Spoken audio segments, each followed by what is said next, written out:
Welcome to another episode of the Peak Potential Success Show. My name is Fong. I'm an entrepreneur, business strategist, real estate investor, speaker, and also best-selling author. And every single day, I help others unlock potentials and guide them to succeed. On this show, we have another amazing guest, and this guest is right in there as all the other guests, like such as celebrities, entrepreneurs that I've interviewed, finding out how they're able to become successful, how they're able to overcome challenges, adversity, and of course, their keys to success. And this guest today is definitely somebody who could share some insight in that because he is really good at what he does. He loves data. He loves being able to take that data and present it in a way that people understand and how they can use that data to be beneficial to them and their companies and their businesses. And this guy is absolutely amazing. He's a former police detective who then took his detective skills and moved on to becoming a detective in the marketplace in consumer research. And that is absolutely fascinating. I'm very excited to hear that story.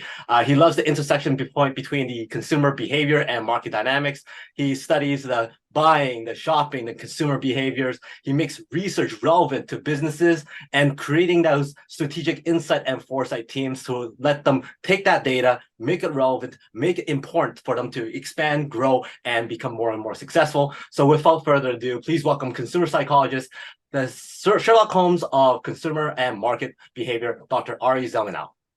Thanks, Fong. It's great to be here. I really am excited to talk today and share. Awesome. Well, thank you very much for being here. It's very interesting to meet somebody like yourself who has a really interesting background to start off with, and then transforming that background into something else in business, which isn't something that lots of people are able to do, to find that new life and that new career, that second career in their life. And you've done it with lots of great success. Share with us that story. How did you go from, first of all, how did you become a detective in the first place? Well, when I was a kid, I had always been enthralled and infatuated with the police officers. I remember watching Hill Street Blues, which was an old police show, and then and Dragnet, and then NYPD Blue, and Law and Order, and all of these shows. And I'd always just been really just intrigued by detectives. And so when I finally had the chance to do it, I jumped in with both feet. When I graduated from college, I didn't really know what I was going to do.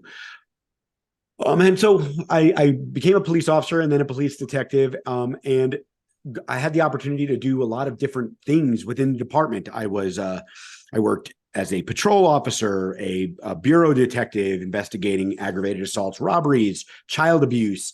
I've actually solved some homicides. It was just a really great ride. But while I was doing that, I went back to school and I got my master's and ultimately my doctorate, studying how people learn how to do very challenging things. And it was there that I started seeing some intersections between like applied research, the research that businesses do, and the research that detectives do. Both are very abductive, meaning that they build upon a body of evidence. So I entered the world of the of industry, and I worked as a researcher for a large consumer packaged goods company, studying multicultural research, foresight and trends, new product research, product innovation. It was exciting, and I got my first bite of like running focus groups and interviews and usability tests. And then I had an opportunity to go and join Twitter. And I built their research function for their data business. And now it was there that I started pulling in the market research knowledge that I had and the UX research knowledge that I had. And I built this function that kind of informed both. But I wanted to even take it further. And so I joined Panasonic, where I built an analytics research and insights team for their connected transportation division. Super cool doing that. Really bringing a whole bunch of insights together to tell a better picture. And then I went to a scale-up called GTM Hub. It's now Quantive. Was there for a short period of time, and now I'm at Twilio, where I lead research for their communications business unit. Wow, that's absolutely amazing. Now, first question I'm going to ask is, was being a detective everything that you kind of hoped it to be? Was it as exciting as it was watching? It really was. It was awesome. It was a really great experience, and I will always be grateful for having had the opportunity to like live that childhood dream of doing that. I think the things that really drew me into it and the things that were exciting were probably the things that started to kind of nudge me away too. I started having kids and a family, and the hours weren't ideal. And I wanted a shot at taking what I learned there and in school and really applying it at scale to solve much bigger problems. Although I don't know if there are much bigger problems than solving some of the crimes. So it was everything that I hoped it would be. Now, looking back, doing what you're doing now, and looking back at what you did before, what would you say was more exciting? Oh, yeah, definitely the police work was more exciting. The stakes are high. I look back at some of the situations that I was in, and how I was just very lucky to survive them. I just don't. I think that it gives you a new appreciation for life and all the things. That said, I think that the problems I face now are very messy. They're wicked. They're some of them are there's just all the uncertainty that existed out there is here. It's just I'm not getting shot at. So I've spoken with a few former detectives before and a few police officers, law enforcement, and they usually transition from that to being real estate investors, because they know where all the drug places are and they know where to buy things, right? I went to this one house, and the person who was selling it to me was a former RCMP officer, and he's going through the house like, okay, and this cabinet you can hide your heroin, over here you can hide this, and here you can hide that. I'm like, that's nice to know. You've dealt with this before, haven't you? He's like, yep. But you chose this route. Was there anything else that you were kind of deciding between, or was this the route that you wanted to do? Well, I think when I knew I wanted to be a police officer, I've always loved, I think the other thing that I would take is I was always inquisitive. I always liked learning new things. When I first graduated from college, before I was a police officer, I was a paramedic. And so it's still kind of that investigative mindset. You're trying to figure out what's wrong and to solve the problem. As a detective, you're trying to figure out what's wrong and solve the crime. What I do now is I'm trying to figure out what's wrong and provide the business a strategy to solve it. Wow. And so there's always been that connection. So before I jumped into the research space, I did a brief stint in organizational psychology. So after I graduated with my doctorate and before I got into research, I had helped build learning programs for the Federal Reserve and a large financial firm. And I didn't love it because it was missing that like investigative component. Like I really, really love following the facts wherever they go. Even if you don't like where they lead, you should follow them anyway. Right. Now, you've worked with some big companies like Twitter and whatnot, like, and you're looking into their companies, looking into their bottom line. What have you found as the biggest reason why big companies don't become as successful as they can be? I would say that the biggest reason that companies aren't successful as they could be is a lack of, well, I think there's two things. One is a lack of a coherent strategy, meaning that everybody across the business, when you think about strategy, should be speaking the same language. Like we should all be marching in the same order. We should all know what the company's objectives are. We should all be driving toward that. Now, sure, marketing's job might be a little bit different than customer success is. Customer success different than sales, and maybe sales different than product, but everybody should be marching toward the same objective. The second thing that I think happens is that companies conflate having objectives or key results or management by objectives or some way of like tracking things with actually executing on them. And it's where that rubber meets the road, like the getting shit done that really drives businesses to success. And then tying that where getting things done to the things that matter most. And in business, if you think about it, I teach research teams this, and I'll tell you this today. There are 5 things a business wants. That's it. They want growth. They want growth. They want increased business value. Now, they'll use customer value to build business value, but they want increased business value. They want adaptability. They want to be able to adapt to external conditions, like COVID.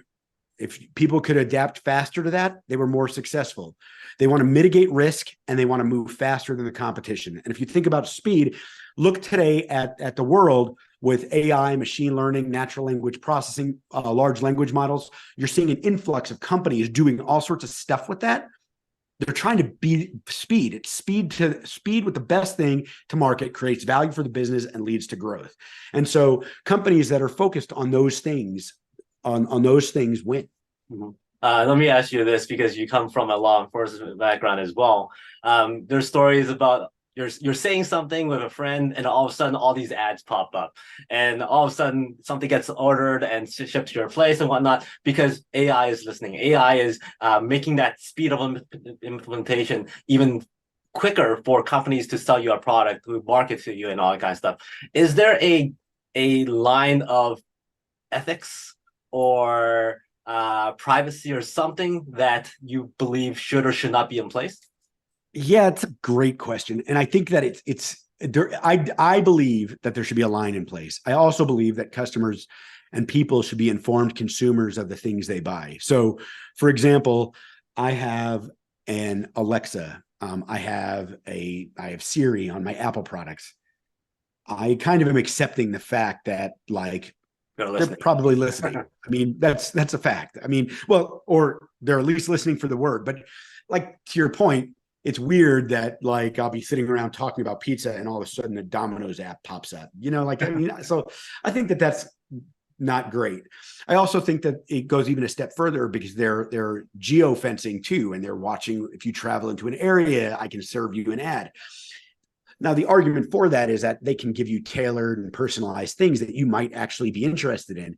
The counter to that is that they're watching to feed you and your kids and those types of things, ads and stuff that you're not really interested in. I think that you should have the ability to opt out of those things if you want to. But I think as the world has gotten increasingly complex, people aren't aware of those things. I mean, think about this. Last time you signed up for a software service, there's terms of service. Did you read those terms of service? I don't. I should be saying yes. but nobody does. I mean, I bet you a very small percentage of the population reads the terms of service for every product or service they use. They read the last line. Do you accept? Yeah, that's exactly right. Now, with AI making things so much faster now, how do you stay ahead? Because your research is based on how people buy things and how people consume products. Everything now is online. It's no longer going to the brick and mortar store to buy this stuff anymore. Everything gets shipped to them through Amazon and whatnot. How do you stay ahead of the game to do all this type of research? Is it all downloaded data? That's a lot of data. That's a great question. So the way a good detective, look, I'm going to back up a step. The best businesses aren't the ones with the most data. They're the ones that can make sense of the data best or most. Maybe I could flip that. They're not the ones with the most data. They're the ones that can make sense. I don't know. You get what I'm saying? So having more data can actually make things more difficult for businesses because they don't know what to focus on. I mean, there's a book called Spurious Correlations. It's really interesting because you could find correlations between like unrelated things like divorce rates and sales of margarine or things like that. Now, you and I both know that margarine isn't causing divorces, but they're correlated. The more data you enter into an equation, the more of those types of things you can find. So you need researchers who can make sense of that data more. So I think what's interesting about AI and machine learning and those types of tools is that they are just like tools. Just like a hammer doesn't make a good carpenter, a tool doesn't make a good researcher. A researcher is like a detective. They look at a variety of clues, direct and circumstantial evidence and different things, and they then build a case theory of what it means. And then they present that case theory to businesses as to what it means and what they should do with it. I think those tools make it easier for us to kind of evaluate the evidence. Think about it like this. Years ago, they didn't have DNA analyses, right? But they were still evaluating crime scenes. Well, now they have DNA analyses. They're able to analyze blood better than they were before. It's the same thing with AI. I'm now able to analyze evidence a little bit faster and better. But it's still up to the researcher or the person who's trained as a researcher to kind of put that together.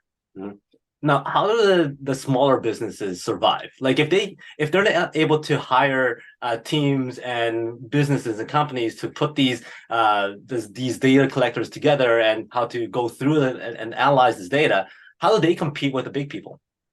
Well, I'm going to break this down into three groups, right? There's the large companies, like the big companies that have multiple teams that can do all of this and at scale, and it's just not an issue.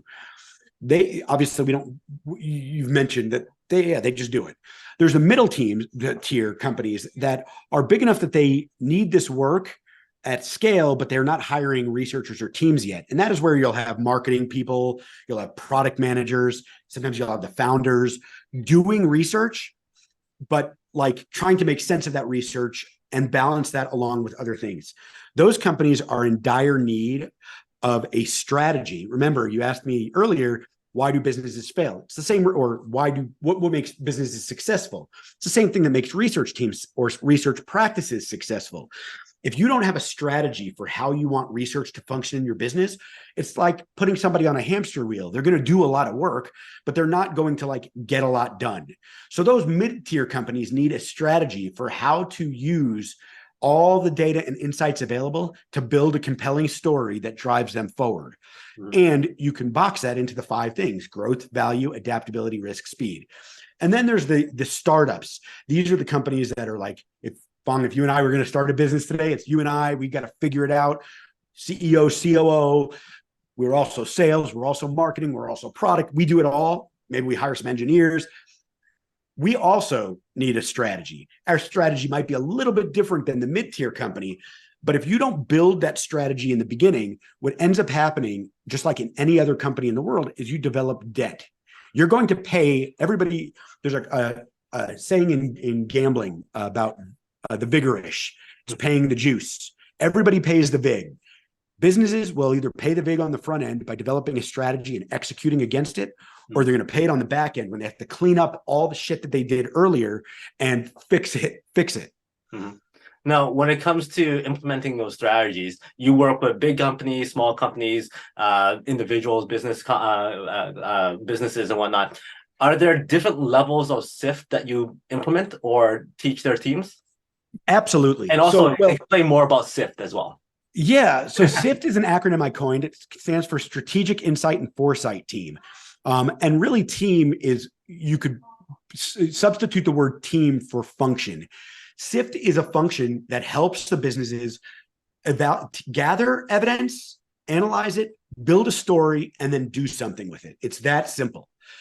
At scale, those teams have many, many more pieces to work with. When you have a chief marketing officer with a marketing team, a customer success officer, a sales team, those teams now have to interact and work with a variety of different people to get things done.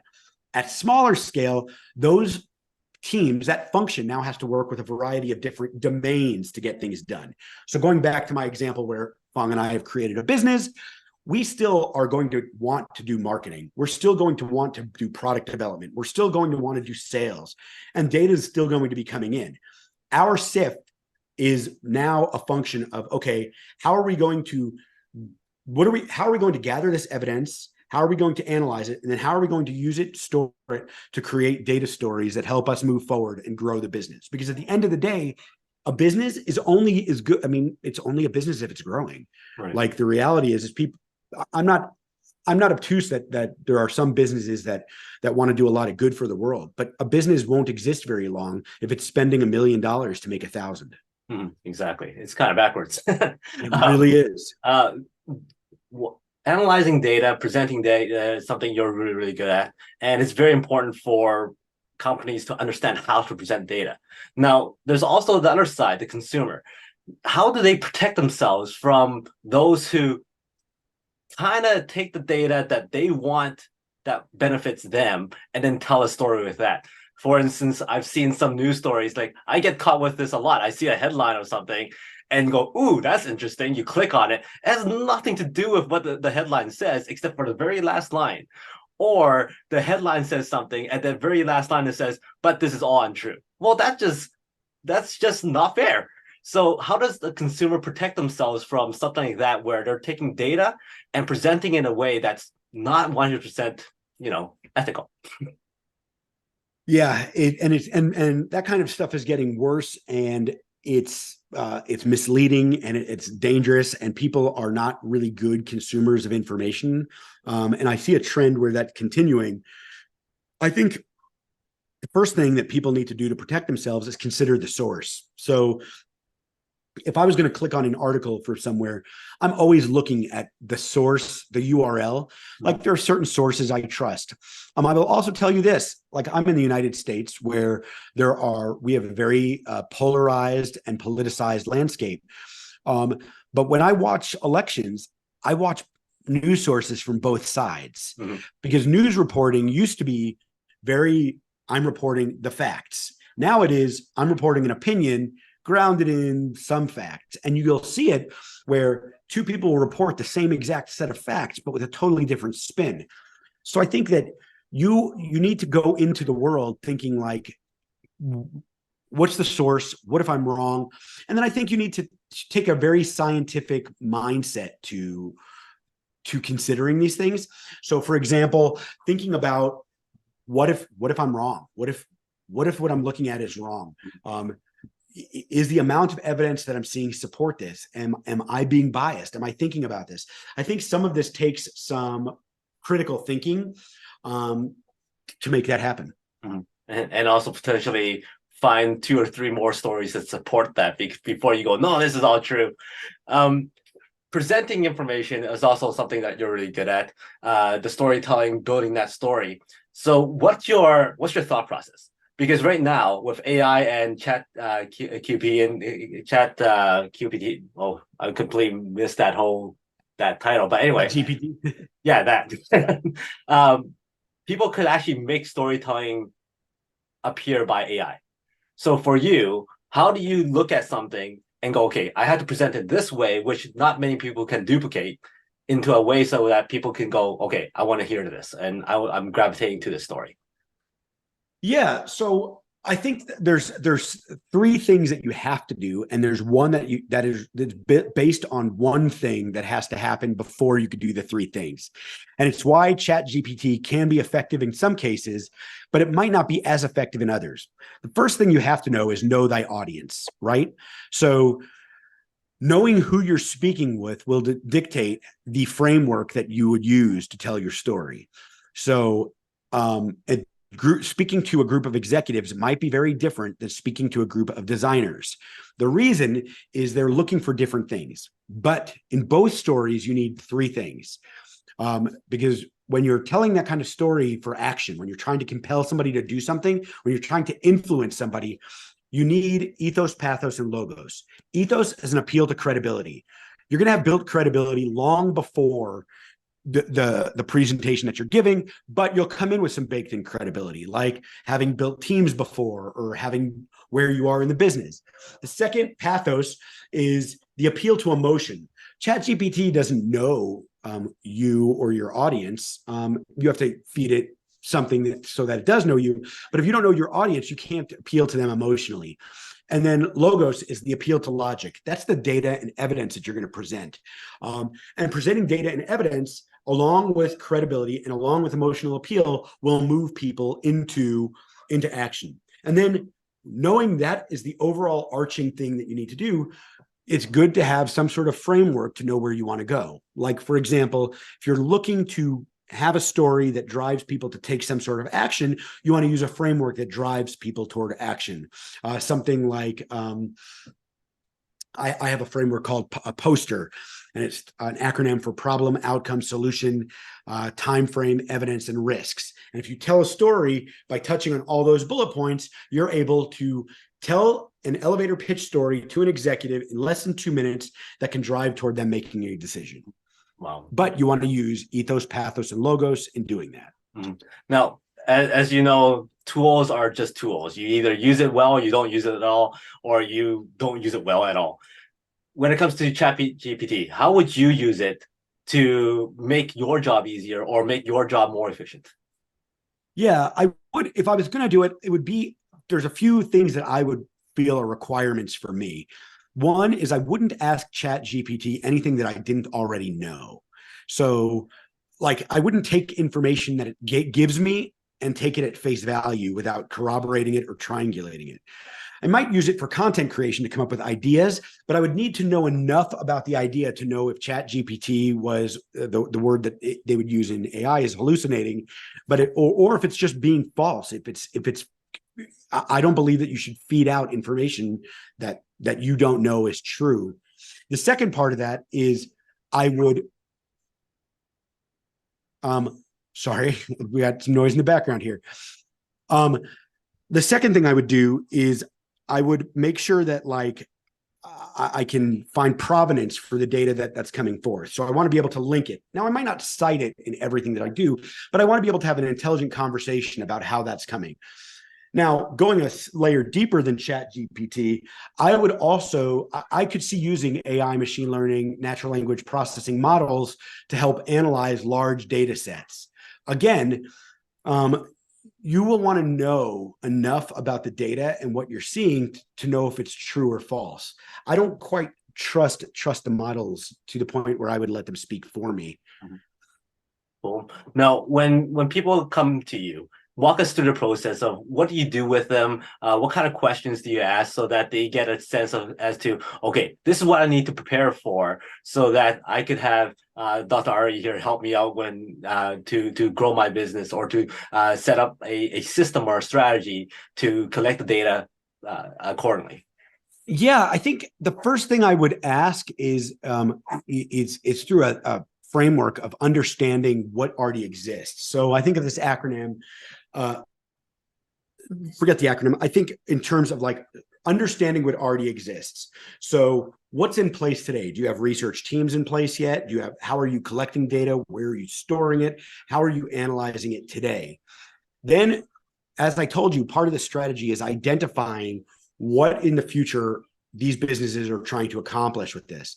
Like, to me, we want to set an intent or strategy that is going to ideally address those. So for the team that I work on today, we have a mission statement, and it is to help the business make better decisions faster. But how that's defined is we help the business make more informed and less risky decisions faster. Mm-hmm. So having that as the mission, you're trying to make better, more informed decisions faster.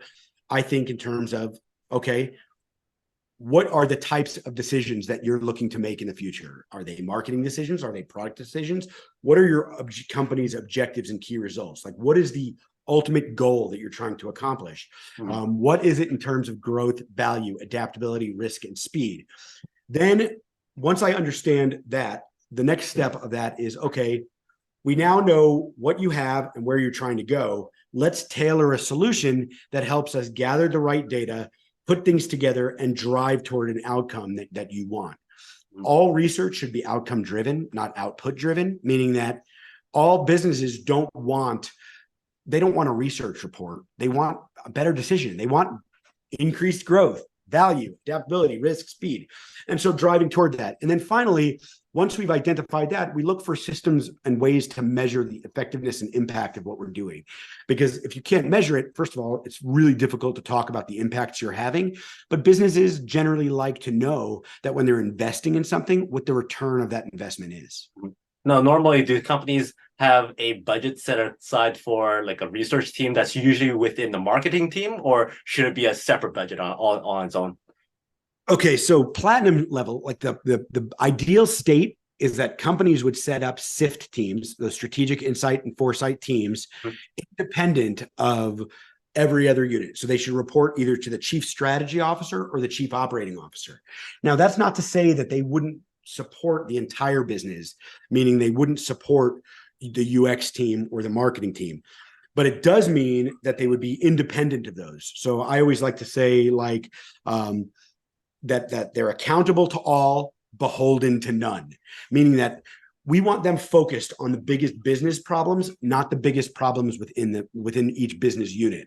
Mm-hmm. Because the biggest marketing problem might not be the biggest business problem. And when you have limited resources, there's opportunity costs of putting a researcher on something that isn't the biggest problem.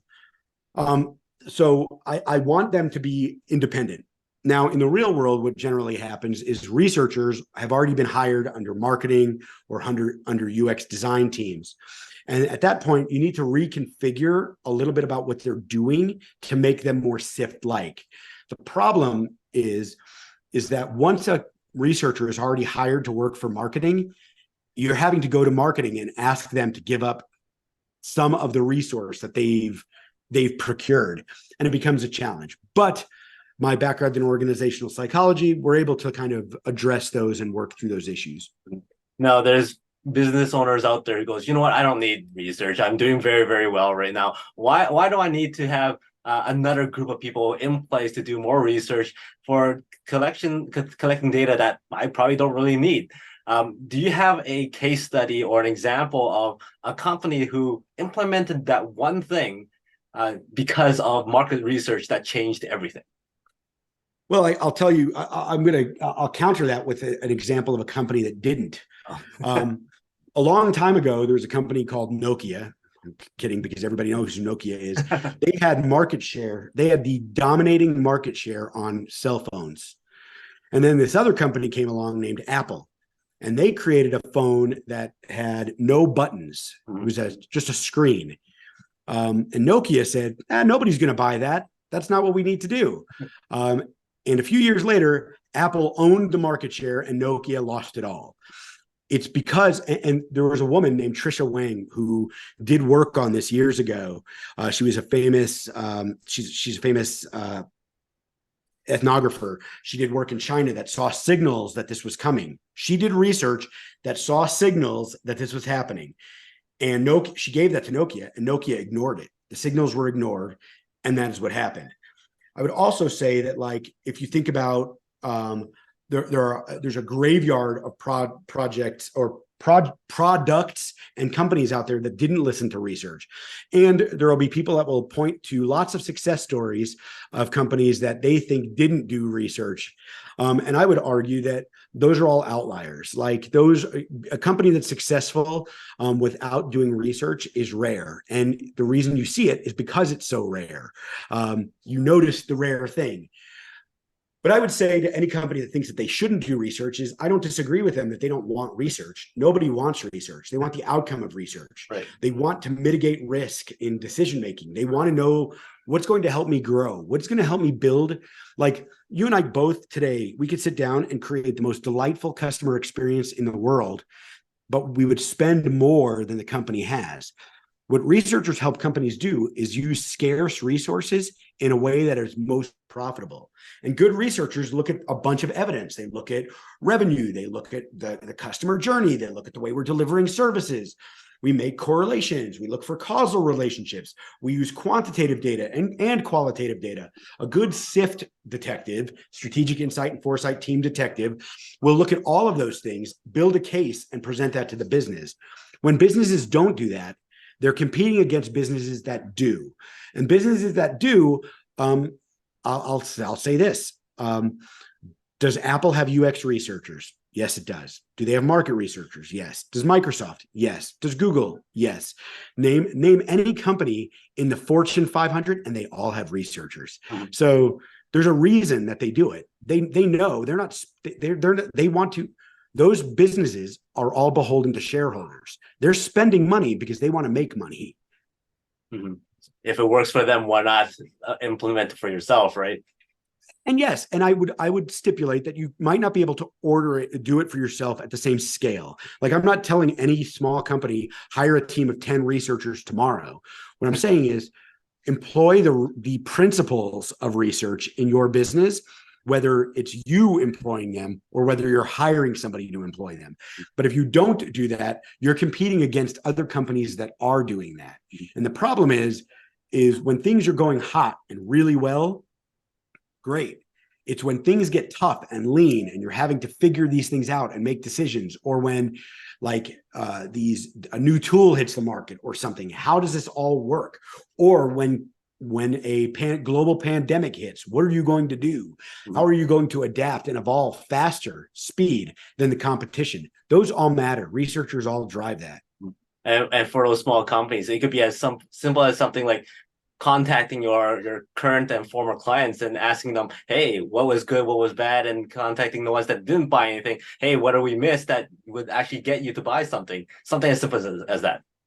Exactly. You might word the questions differently. And I think a good researcher would help you put that into a framework that would be usable, because the caution I will give to people is this. It's called the collector's fallacy. Collecting data and evidence doesn't mean that it's useful, like it's collecting it. You need to be able to put it into something useful. And a good researcher will do three things. They will collect evidence, they will build a case, and they will negotiate an outcome from that. Mm-hmm. Any of those three things are missing, and you're missing the impact that research could have for your business. Right. Now, as a detective, you anticipate things.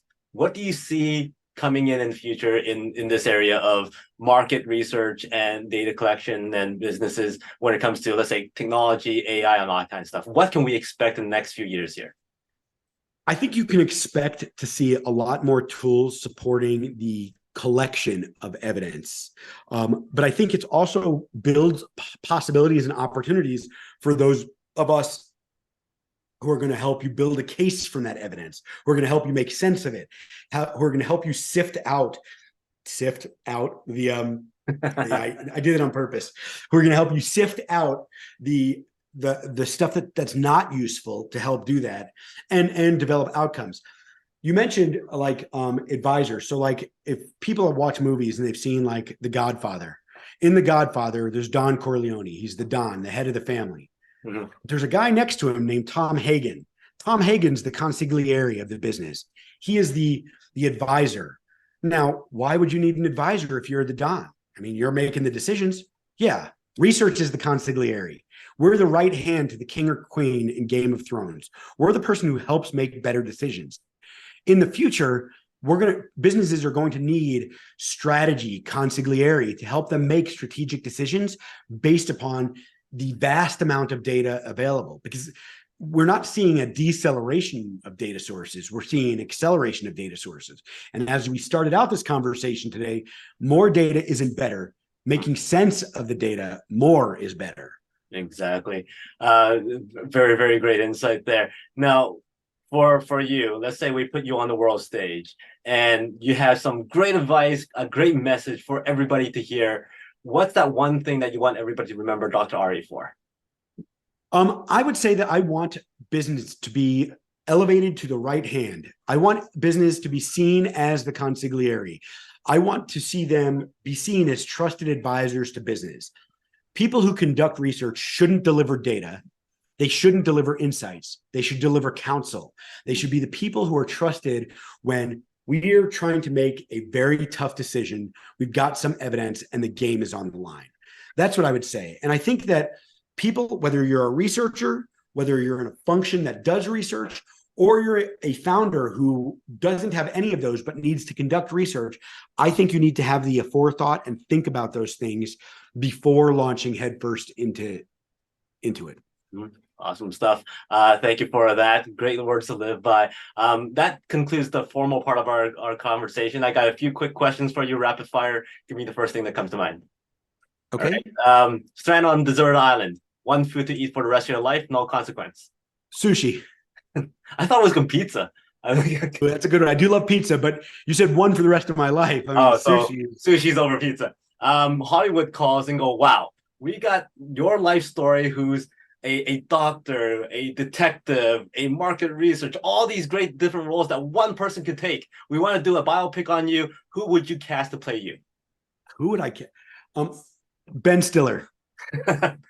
Ben Stiller comes to your door and goes, hey, guess what? I got casted to play your role. Let's hang out. Show me a great time. So what would a great time with you be? Wow, that's a really good question. What season? It'd be the better question. Pick any season you like. Show them a great time. We would go. Oh boy, I don't know. I think a great time. Let's go snowboarding. Let's go up on the mountain. At the end of that snowboarding session, he's hungry. What's that special dish that you could cook up? Oh, that I can cook up? Yeah. I can smoke dry rub baby back ribs up there with the best of them. Nice stuff. You're on this road trip. One song to listen to over and over again that you would not get sick of. One song that I wouldn't get sick of. Bad Company by Bad Company. After today, you're gonna hear it all the time and go, oh, I'm gonna. I know. I don't know why that Um, popped into my head. That's probably not even the right song, but that's okay. Last question. I'll give you a number from 1 to 4. 3. 1 to 3. So, if you had to relate success to muffins, how is success like muffins? Success is like muffins because the best rise to the top. The muffin top is the best part of the muffin. Yeah, take that out and throw out the rest. That's exactly right. I could just eat the muffin tops. Awesome stuff. Thank you very much. So that's how success is like muffins. Thank you for your time. I had a great time listening to your stories, learning from you, hearing your strategies in place. What's the best way for people to get in touch with you? I know you have a great YouTube channel, lots of great content there for people to see. But if anybody has questions, what's the best way? Best way, there's 3 things I'm going to give you. One is you can go to influentialresearcher.com and sign up for my poster frame. It's a free document that helps you become a better communicator with all types of audiences. The second is arizelmanow.com. That's my website. You can sign up and connect with me there. And third, on LinkedIn, you could find me. I'm the only Ari Zelmanow, and there's lots of ways to connect and see what I'm working on there as well.